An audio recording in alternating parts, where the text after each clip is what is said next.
नमस्कार, बहुत बहुत स्वागत है आप सभी का आज की प्रैक्टिस क्लास में। इस समय की प्रैक्टिस क्लास भक्तिकाल पर चल रही है।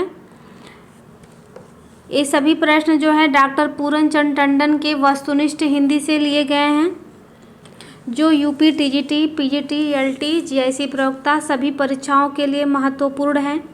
तो आज का पहला प्रश्न है, हिंदी काव्य की सब प्रकार की रचना शैली के ऊपर गोस्वामी जी ने अपना ऊंचा स्थान प्रतिष्ठित किया है। यह उच्चता और किसी को प्राप्त नहीं। यह कथन किसका है?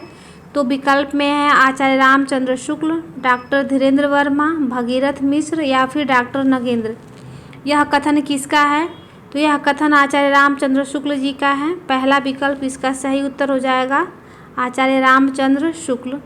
अगला प्रश्न है, तुलसी ने कलयुग का मानस कौन से कांड में किया है? तो विकल्प में है बाल कांड, अयोध्या कांड, अरण्य कांड या फिर उत्तर कांड। तो कलयुग का मानस यह जो है उत्तर कांड में इनका वर्णन किया है। तो चौथा विकल्प इसका सही उत्तर हो जाएगा, उत्तर कांड। अगला प्रश्न है, कृष्ण भक्ति शाखा की दार्शनिक पीठिका तैयार करने वाले आचार्य कौन हैं?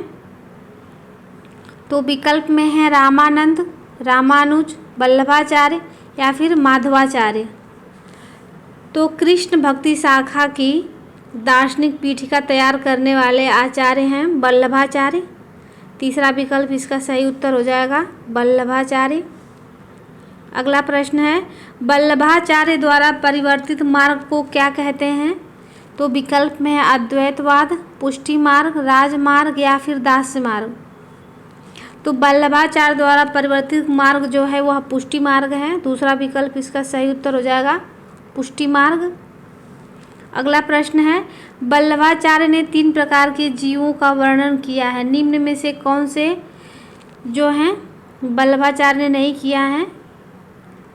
कौन से जीव की चर्चा जो है वल्लभाचार्य जी ने नहीं किया है? तो विकल्प में है आसक्त जीव, प्रवाह जीव, मर्यादा जीव और पुष्टि जीव।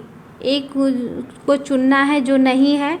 तो जो नहीं है वो है आसक्त जीव। पहला विकल्प इसका सही उत्तर हो जाएगा, आसक्त जीव। अगला प्रश्न है, अष्टछाप की स्थापना किस वर्ष हुई थी? तो विकल्प में है 1556 ईस्वी, 1565 ईस्वी, 1442 ईस्वी या फिर 1585 ईस्वी। तो अष्टछाप की स्थापना जो है 1565 ईस्वी में की थी। दूसरा विकल्प इसका सही उत्तर हो जाएगा 1565 ईस्वी। अगला प्रश्न है, अष्टछाप की स्थापना किसने की थी ये बताना है। तो विकल्प में है वल्लभाचार्य, रामानंद, विट्ठलनाथ या फिर रामानुज। तो अष्टछाप की स्थापना जो है विट्ठलनाथ ने की थी 1565 ईस्वी में। तीसरा विकल्प इसका सही उत्तर हो जाएगा, विट्ठलनाथ ने की थी अष्टछाप की स्थापना। अगला प्रश्न है, सूरदास किसके शिष्य थे? तो विकल्प में है विट्ठलनाथ, चतुर्भुज दास, परमानंद या फिर वल्लभाचार्य। तो सूरदास किसके शिष्य थे? तो सूरदास वल्लभाचार्य के शिष्य थे। चौथा विकल्प इसका सही उत्तर हो जाएगा, वल्लभाचार्य। नंददास किसके शिष्य थे? तो विकल्प में है वल्लभाचार्य, सूरदास, विट्ठलनाथ और परमानंद दास। तो नंददास जो है विट्ठलनाथ के शिष्य थे। जो पुष्टि मार्ग है जिसमें अष्टछाप के जो कवि हैं 8 कवि हैं, जिसमें से 4 जो हैं वल्लभाचार्य के शिष्य हैं और 4 जो हैं विट्ठलनाथ के शिष्य हैं। इन 8 लोगों को मिला के जो है अष्टछाप की स्थापना हुई थी। तो इसका तीसरा विकल्प सही उत्तर हो जाएगा, विट्ठलनाथ के शिष्य हैं नंददास। अगला प्रश्न है, अष्टसखाओं के लीलात्मक रूपादि स्वरूपादि का विस्तार पूर्वक उल्लेख किस ग्रंथ में मिलता है? तो विकल्प में है रस प्रकाश, भाव प्रकाश, भक्त नामावली या फिर भक्त माल। अष्ट सखाओं के लीलात्मक स्वरूपादि का विस्तार पूर्वक उल्लेख जो है भाव प्रकाश में मिलता है। दूसरा विकल्प इसका सही उत्तर हो जाएगा, भाव प्रकाश। अगला प्रश्न है, पूर्व मीमांसा भाष्य के रचनाकार कौन हैं? तो विकल्प में है वल्लभाचार्य, जैमिनी, पतंजलि या फिर महर्षि कणाद। तो पूर्व मीमांसा भाष्य के रचनाकार का नाम बताना है।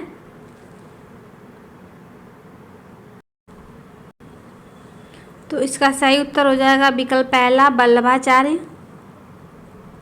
अगला प्रश्न है सूरदास का जन्म कहाँ हुआ था?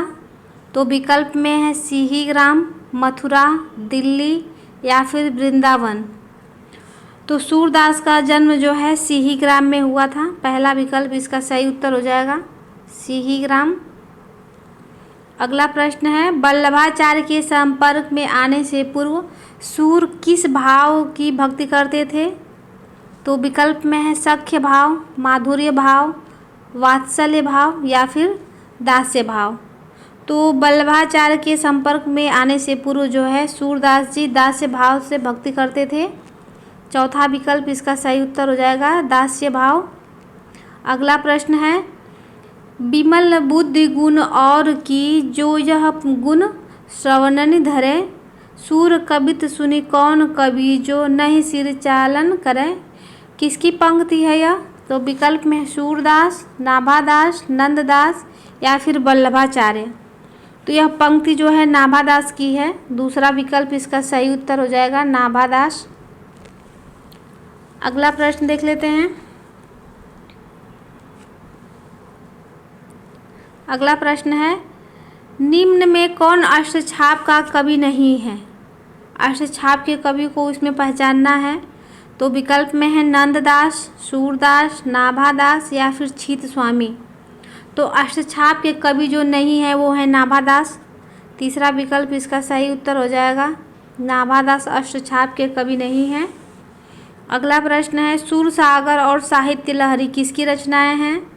तो विकल्प में है सूरदास, नंददास, परमानंददास या फिर छीत स्वामी। तो सूरसागर और साहित्य लहरी जो है सूरदास की रचना है। पहला विकल्प इसका सही उत्तर हो जाएगा सूरदास। अगला प्रश्न है दृष्टकूट पदों का संग्रह सूर की किस रचना में संग्रहित है? तो विकल्प में है सूरसागर, साहित्य लहरी, सुरसरावली या फिर राधा रस केली। तो दृष्टकूट पदों का संग्रह सूर्य की जो है साहित्य लहरी में हुआ है। दूसरा विकल्प इसका सही उत्तर हो जाएगा साहित्य लहरी। अगला प्रश्न है भ्रमर गीत का मुख्य आधार क्या रहा है? तो विकल्प में है द्वादश स्कंद, गीता, भागवत का दसम स्कंद या फिर उपनिषद। तो भ्रमर गीत का मुख्य आधार जो है भागवत पुराण का दसम स्कंद रहा है। तो तीसरा विकल्प इसका सही उत्तर हो जाएगा श्रीमद् भागवत जो है उसके दसम स्कंद से है। अगला प्रश्न है अनुखन माधव माधव सुमिरत सुंदर भेली मधाई किसकी पंक्ति है यह? अनुखन माधव माधव सुमिरत सुंदर भेली मधाई किसकी पंक्ति है ये बताना है। तो विकल्प में है विद्यापति, सूरदास, मीराबाई या फिर रसखान। तो यह पंक्ति जो है विद्यापति की है। पहला विकल्प इसका सही उत्तर हो जाएगा विद्यापति।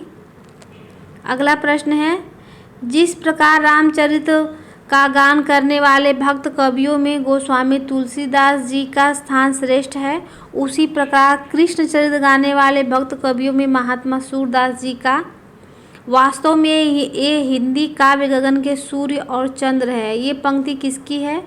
यह कथन किसका है ये बताना है। तो विकल्प में है हजारी प्रसाद द्विवेदी, रामचंद्र शुक्ल, राहुल सांकृत्यायन या फिर डॉक्टर नगेंद्र। तो यह कथन जो है आचार्य रामचंद्र शुक्ल जी का है। दूसरा विकल्प इसका सही उत्तर हो जाएगा आचार्य रामचंद्र शुक्ल। अगला प्रश्न है श्रृंगार और वात्सल्य के क्षेत्र में जहाँ तक इनकी दृष्टि पहुँची वहाँ तक किसी कवि की नहीं। इन दोनों क्षेत्रों में तो इस महाकवि ने मानो औरों के लिए कुछ छोड़ा ही नहीं। यह पंक्ति किसके लिए कही गई है और किसने कही है? तो विकल्प में है हजारी प्रसाद द्विवेदी, धीरेन्द्र वर्मा, पारसनाथ तिवारी या फिर आचार्य रामचंद्र शुक्ल। तो वात्सल श्रृंगार और वात्सल्य के क्षेत्र में यह कथन जो है आचार्य रामचंद्र शुक्ल जी का है सूरदास के संबंध में। चौथा विकल्प इसका सही उत्तर हो जाएगा। सूरदास जी के संबंध में इन्होंने कहा है आचार्य रामचंद्र शुक्ल ने। अगला प्रश्न है रस मंजरी के रचयिता कवि कौन है? तो विकल्प में है धर्मदास, सूरदास, नंददास या फिर कृपाराम। तो रस मंजरी के रचयिता नंददास जी हैं। तीसरा विकल्प इसका सही उत्तर हो जाएगा नंददास। अगला प्रश्न है ताहि छन उडुराज उदित रस राज सहायक कुमकुम मंडित बदन प्रिया जनु नागरी नायक। यह पंक्ति किसकी है? तो विकल्प में है सूरदास, नंददास, रसखान या फिर मीराबाई। तो यह नंददास की पंक्ति है। दूसरा विकल्प इसका सही उत्तर हो जाएगा नंददास।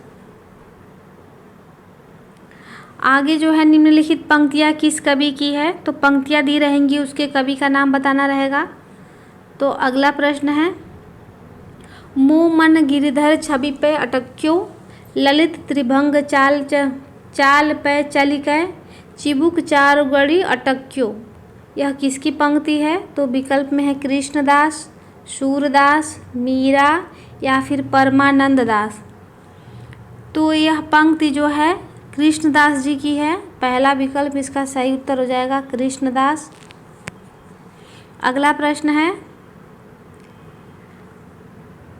कहाँ करो बैकुंठ ही जाए जह नहीं नद जहाँ न जसोदा। थोड़ा सही नहीं दिया है। नहीं जह गोपी ग्वाल न गाए। इस पंक्ति के रचयिता कवि कौन है? तो विकल्प में है कुंभन दास, परमानंद दास, नंददास या फिर सूरदास।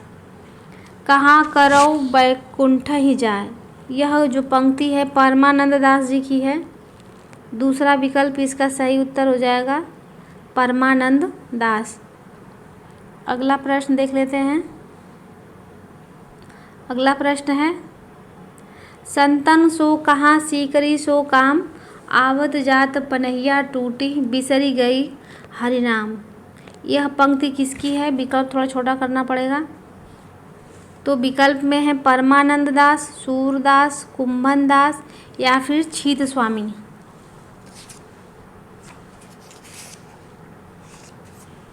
तो यह पंक्ति जो है कुंभन दास की है।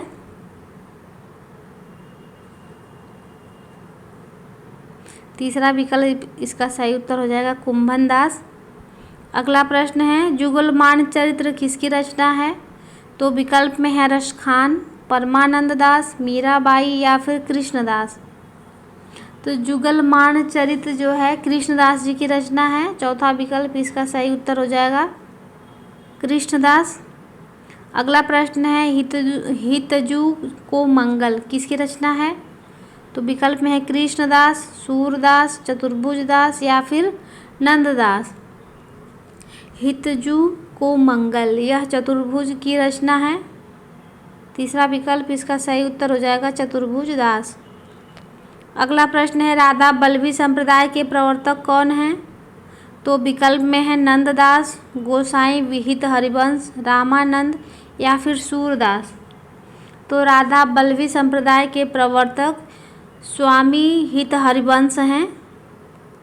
दूसरा विकल्प इसका सही उत्तर हो जाएगा हित हरिवंश जी हैं। अगला प्रश्न है राधा सुधा निधि के रचनाकार कौन हैं? तो विकल्प में है हित हरिवंश, सूरदास, नंददास या फिर मीराबाई। राधा सुधा निधि के रचनाकार जो हैं हित हरिवंश हैं। पहला विकल्प इसका सही उत्तर हो जाएगा हित हरिवंश। अगला प्रश्न है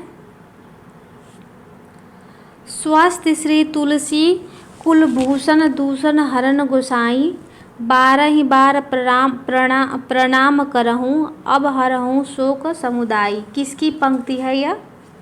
तो विकल्प में है तुलसीदास, भूषण, मीराबाई या फिर रसखान। तो यह मीराबाई की पंक्ति है। तीसरा विकल्प इसका सही उत्तर हो जाएगा मीराबाई। अगला प्रश्न है मीराबाई की उपासना किस भाव की थी? तो विकल्प में है दास्य भाव, माधुर्य भाव, सख्य भाव या फिर वात्सल्य भाव। तो मीराबाई की उपासना जो है माधुर्य भाव की थी। दूसरा विकल्प इसका सही उत्तर हो जाएगा माधुर्य भाव। नरसिंह जी का मायरा किसकी रचना है? तो आप सभी लोगों को पता है कि नरसिंह जी का मायरा जो है यह मीराबाई की रचना है। पहला विकल्प इसका सही उत्तर हो जाएगा मीराबाई। अगला प्रश्न है या लकुटी अरुका मरिया पर ताज तिहूँ पुरको तजडारों, यह पंक्ति किसकी है? तो विकल्प में है मीराबाई, रसखान, सूरदास या फिर नंददास। तो या लकुटी अरुका मरिया पर यह रसखान की पंक्ति है। दूसरा विकल्प इसका सही उत्तर हो जाएगा रसखान। अगला प्रश्न है 13 लाख संडीले आए सब साधुन मिली गटके, सूरदास मदन मोहन आधी रात ही सटके। इस पंक्ति के रचयिता कवि कौन है? तो इस पंक्ति में ही रचयिता का नाम भी है। तो विकल्प में है रसखान, सूरदास, मदन मोहन या फिर सूरदास मदन मोहन। सूरदास भी दिया है विकल्प में और मदन मोहन भी दिया है और सूरदास मदन मोहन भी दिया है। तो इसका सही उत्तर हो जाएगा सूरदास मदन मोहन। चौथा विकल्प इसका सही उत्तर हो जाएगा सूरदास मदन मोहन की यह पंक्ति है। अगला प्रश्न है मन रे परस हरि के चरण, सुभगत शीतल कमल कोमल त्रिविध ज्वाला हरण, यह पंक्ति किसकी है? तो विकल्प में है सूरदास, रसखान, मीराबाई या फिर नंददास। तो मन रे परस हरि के चरण यह पंक्ति जो है मीराबाई जी की है। तीसरा विकल्प इसका सही उत्तर हो जाएगा मीराबाई।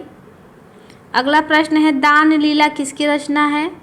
तो विकल्प में है सूरदास, नंददास, चतुर्भुज दास या फिर छीत स्वामी। तो दान लीला जो है नंददास जी की रचना है। दूसरा विकल्प इसका सही उत्तर हो जाएगा नंददास। अगला प्रश्न है पुष्टि मार्ग का जहाज किसे कहा जाता है? तो विकल्प में है सूरदास, नंददास, वल्लभाचार्य या फिर विट्ठलनाथ। तो पुष्टि मार्ग का जहाज जो है सूरदास जी को कहा जाता है। पहला विकल्प इसका सही उत्तर हो जाएगा।